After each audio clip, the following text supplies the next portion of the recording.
Hey everybody, this is the Not So Civil Engineer, and today we are going to take a look at how you can build your own takedown under the door tool that takes down to under 10 inches.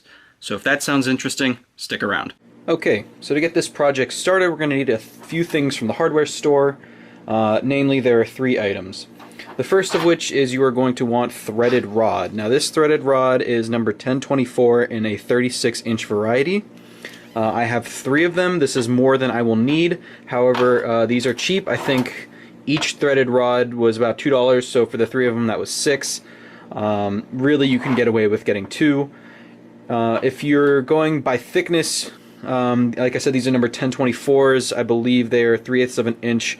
And then for the metric people, that's probably 3 millimeters. You don't want them to be super wide because then they're going to be very stiff. You don't want them to be too skinny though, because then they won't be stiff enough. I found that the number 1024 works perfectly.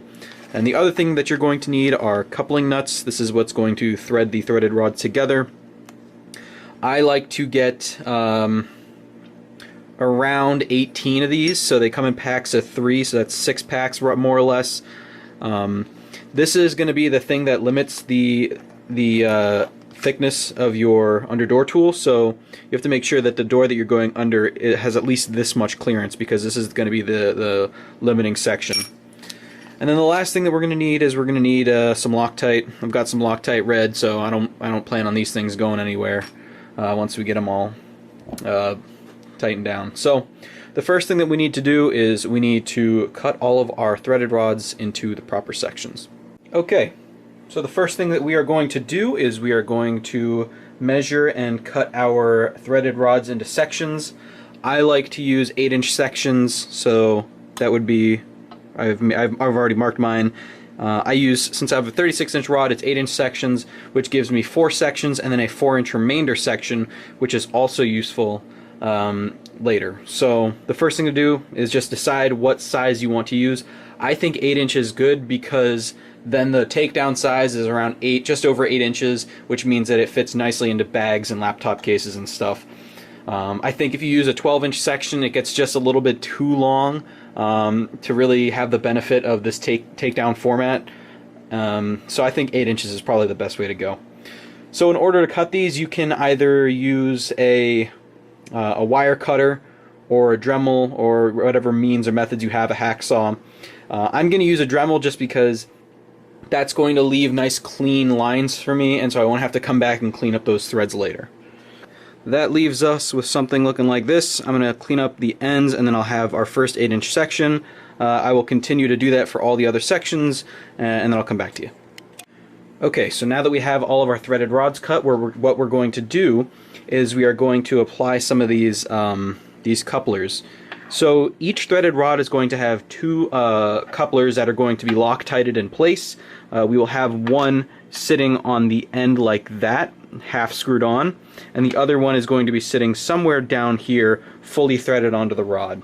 So the first thing that we're going to do is we are going to kind of denote where our halfway point is for this first one with some sort of a Sharpie or some sort of a marker. And then we are going to take our Loctite, make sure it's nice and shaken up. We are going to apply some of our Loctite. And we don't want these to come off, so I do suggest using red. Red never comes off. Oh, I forgot to cut the tip. Alright. There we go. And then we're going to apply a little, whoa, maybe a lot, okay. And then we are going to take our threaded rod, or our coupler, and screw it halfway on. Okay, now we have that one, and now the other coupler is going to go on the other end, and we are going to fully thread it through about a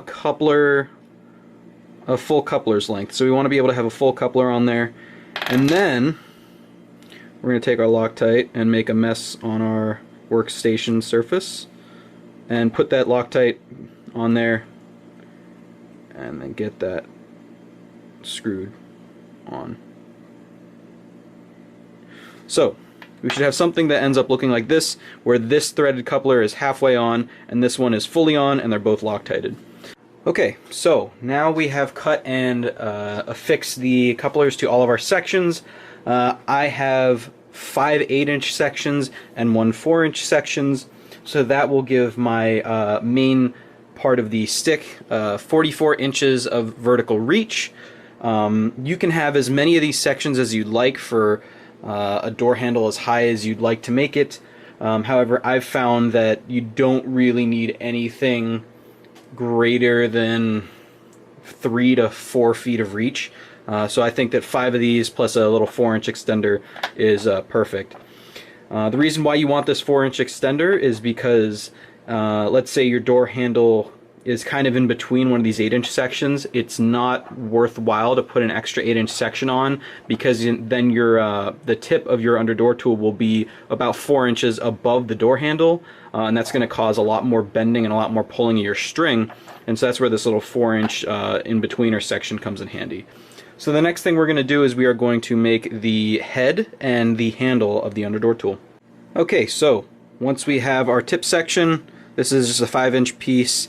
What we're going to do is we are going to cold bend it so we can get that 90-degree bend. I found that this rod is pretty flexible, and so you don't really have to be too worried about bending it, so long as you're doing it in the right manner. So I'm just going to grab it from both ends, start to give it a little bit of a bend. Actually, I'm just going to grab it like this, and we're just going to start bending. We'll see what happens. Try to keep this in frame.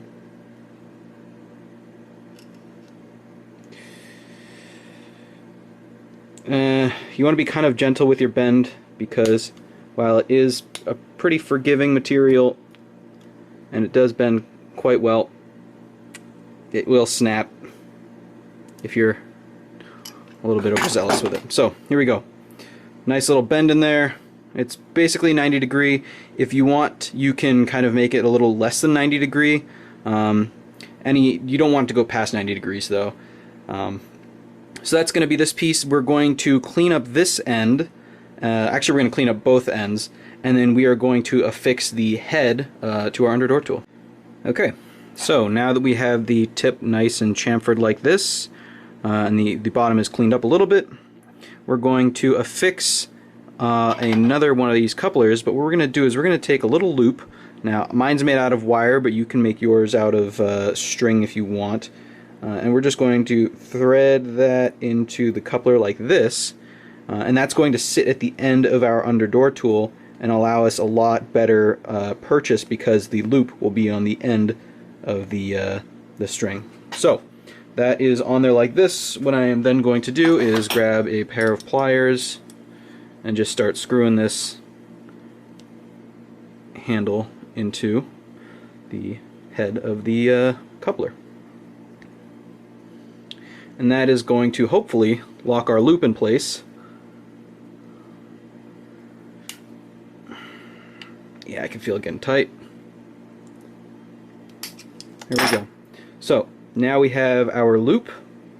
I had a couple extra strands that didn't quite make it, but now we've got a loop, and then that is going to be what we attach our string to. That way the string is directly in contact with the door at all times.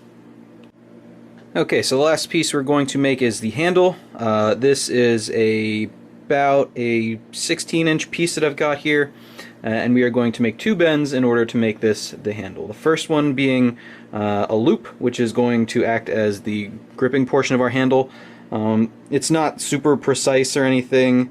I just kind of take the rod and just start bending. And make sure you're not bending it in the same place over and over, because then it will break. But we are just looking to basically create a U, and sometimes this rod will break, sometimes it doesn't. In my case, it did not. But that is now our handle, and then the rest of this portion will be bent to become the underdoor portion. So what we're going to do is we are going to use a clamp or a pair of pliers, And then we're going to start bending this.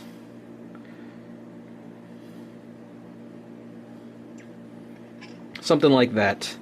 And then you can adjust your bends along the way. Like, I think I might want a little bit more here. It's something like that usually looks about right. And this is something that you can certainly play with when you actually implement your under the door tool. And this piece is probably going to be the piece that gets bent the most, just because it is the under door portion. But what you want is you want to have your under door tool such that when it's flat, the tip here is perfectly straight and vertical, and then it allows for some rocking motion, so that way you can get an acute angle here so that it pushes the head towards the door, so you get positive contact. So something like this, where it allows you to kind of rock and adjust that angle, is pretty good. We're just going to add a coupler to the tip, Loctite it, and then we will have all the pieces ready to go. Okay, so here are our unassembled pieces. We have the handle, 4 8-inch sections, a 4-inch section, and the top. So putting it together is fairly easy. All we're going to do is we're going to take starting at the handle, we will take each of the 8-inch segments, and we have both ends. We have the male end and the female end, and we're just going to start threading male into female ends. You don't have to make them super tight. You'll do that at the very end. So we're just going to keep going. And that's number 2. And then if you sanded the ends properly, these should screw into each other fairly easily. This is number 4. And don't worry if it's loose. We're going to tighten it at the end. This is our short 4-inch connector piece. This gives us a good elevation on the handle. And then the head, which I dropped, that's going to just thread into the top. This is usually the trickiest one to get in, but there you go. Alright, so taking a look at this under door tool, you can see it is clearly out of whack. The handle is not in plane with the head. So what we're just going to do is we're going to take it, gripping each end, and we're just going to twist it until they're in plane. And this will tighten up all the segments. So there we go. I twisted it until they're roughly in plane. Doesn't have to be perfect. And then this is our under door tool. You can just attach your string, whatever string you choose to use.